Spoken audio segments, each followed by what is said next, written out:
So Radian 6 provides social media listening, measurement, and engagement platform. Hey, I'm Chris Ramsey, VP of Business Development for Radian 6. We started jamming on some technical ideas, all these different ways that you can tap into social conversations, and then it went from there to let's zero in on who actually has the pain and the need, and enough pain and need that they would have budget to actually invest in something like this. And we went through that market research process, and I guess we've been in that process ever since. We've been in the market with our platform for just about a year and a half now, and we've gone from 0 customers to 1,000 in 18 months, which is a pretty aggressive growth rate for a startup like ourselves. But it's companies like, there's small companies out there, but it's the Microsofts and Comcasts and UPSs and Dells and Home Depots and GEs of the world.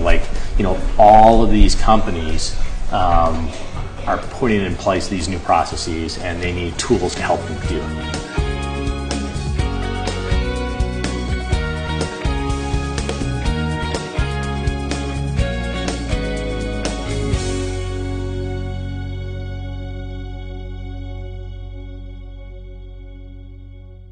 This is a tale about 2 neighbouring kingdoms, and how one kingdom had the misfortune of self-destructing, and the other, well, quite the opposite.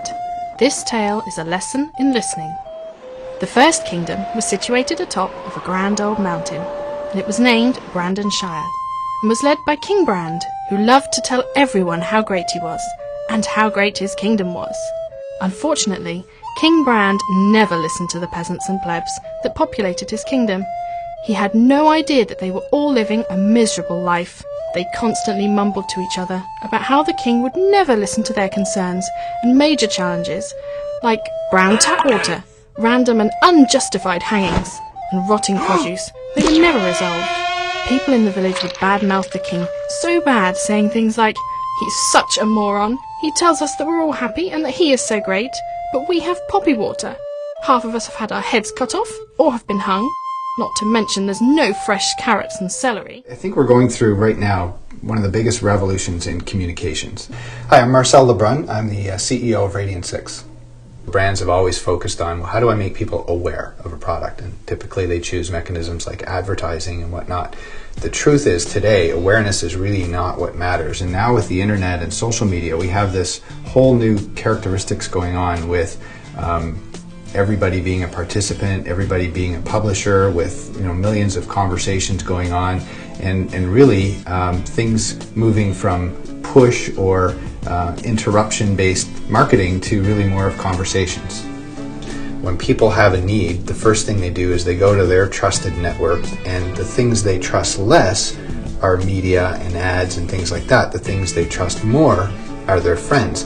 So ideas propagate through networks of friends, through the social graph, as people say, and that might be your Twitter friends, your Facebook friends, or your next door neighbor. Now with online, of course, anyone can read anybody's stuff. Let's say I'm a digital photography fanatic and I blog about digital photography, and I know what I'm talking about, and that will cause an audience to grow who's interested in what I have to say. What that does is it grows my influence as a person who's an expert in the subject matter of digital photography.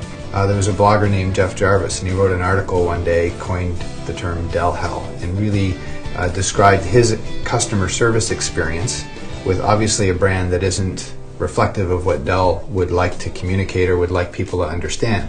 If a consumer has an issue, a legitimate issue with a brand, and previously had no means to get it dealt with other than to complain, and if the brand ignored it, they had no place to go, they might become a negative advocate for the brand, but they affect 1 or 2 friends. Now with the social web, they have this huge voice. And what's interesting is there's people complaining every day. This is what's powerful about the social web. It can resonate with ideas that matter, and brands can't ignore it anymore. One morning, King Brand came out to do his daily speech, and he was talking to an empty square. Not only did he never listen to his people, he did not even know that the crowds were dwindling until that very morning. It was a lonely and desperate sight.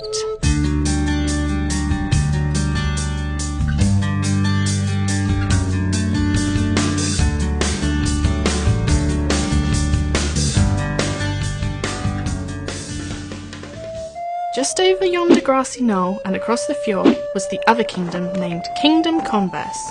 The king of this kingdom was named King Connell, the two-way conversationalist III.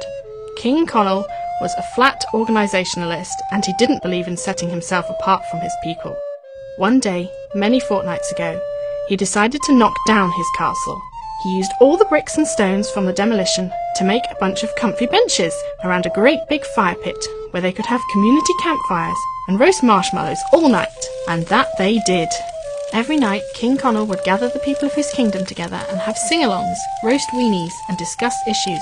A lot of the issues that the people had would be listened to by the whole community, and the king would discuss ways to fix any problems that they were having. After all, they were honest tax-paying citizens of Kingdom Converse. Everyone felt like kings of their village, because they all seemed to have control. King Connell knew that he would be a more successful king if he did it this way. A brand needs to learn to listen. A brand needs to learn that your brand is actually the sum of conversations about it. So what is your brand is really not your own decision. It's part of what's being discussed out there. And you need to first understand that, and you're really a participant in shaping it rather than dictating what your brand looks like. Then you need to understand who are the influencers, when they talk, who listens, how many comments do they get, do they gather a really engaged conversation when they talk, do they stir up a whole debate around subjects. And so these are all the different things you can do to measure someone's influence online. Influence is always subject related. You can't be, it's different than popularity.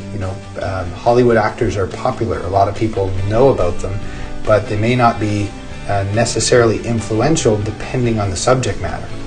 So instead of deciding to just ignore messages and complaints and really continue to push the corporate message around what they'd like their brand to be, they created a whole initiative around, they called Customer Conversations and Community, where they decided to really dedicate staff to engaging in conversations with people, going online, finding conversations, emailing them to each other, saying, do you have this or do I have that, and tracking things in spreadsheets. So you end up getting just a lot of work on administrative tasks, less on the actual customer engagement tasks. And then you'd also, by doing that, maybe not get all the conversations, or you might find them a little bit late and then you're not engaged as early as possible.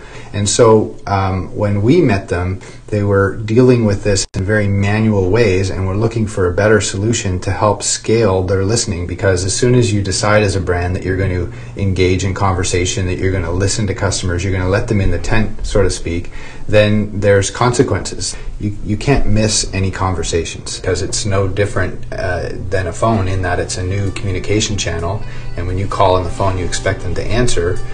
When you have a question online, you expect them to answer. So the speed that you discover the content is very important.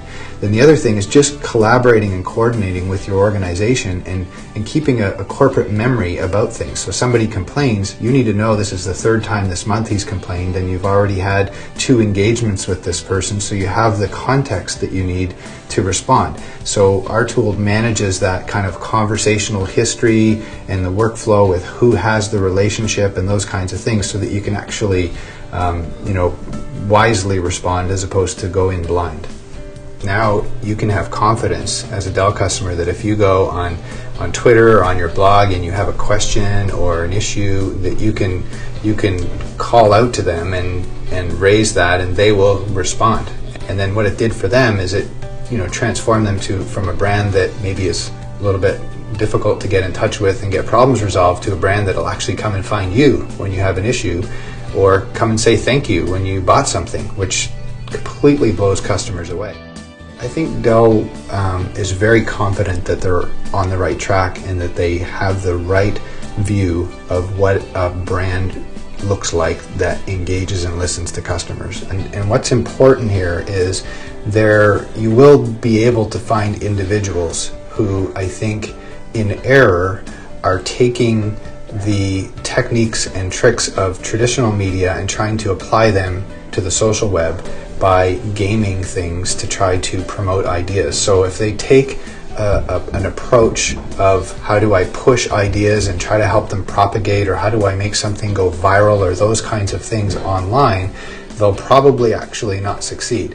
But what I think is effective buzz marketing is really saying, what are the conversations about my brand? How do I participate in them? How do I reflect on what's being said? How do I respond to what's being said? How do I just genuinely engage in relationships with those that are either, fans or customers or work with competitors, whatever it is. And so really it's about growing advocacy, it's about growing, positive word of mouth, but doing it genuinely as opposed to tricks of trying to propagate ideas, through social networks in some way.